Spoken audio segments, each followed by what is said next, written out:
say nâu na kan khoa kan ram kan mi phun cha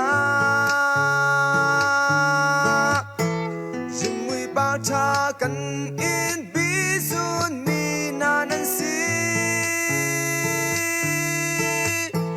nam par in liêu chan nan rim mi liêu chan xin lỗi liêu chan a si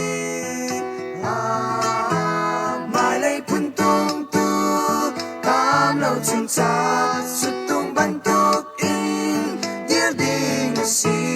sông ra im chiên la ngã lâu liêu chan cha tên xuân sắc tỏa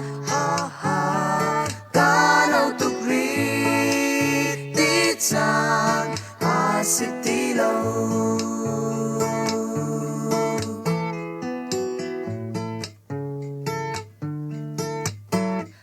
say nâu na kan khoa kan ram kan mi phun ni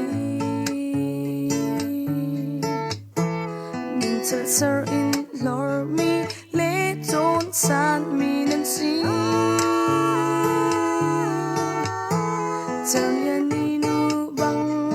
nan che chat liêu chan sun pa liêu chan a si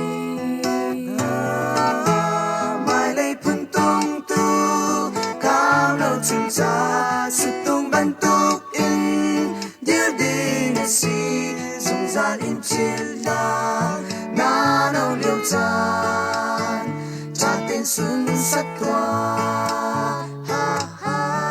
cá lâu tục ri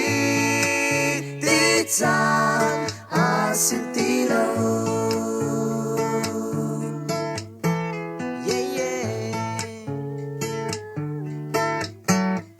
say nâu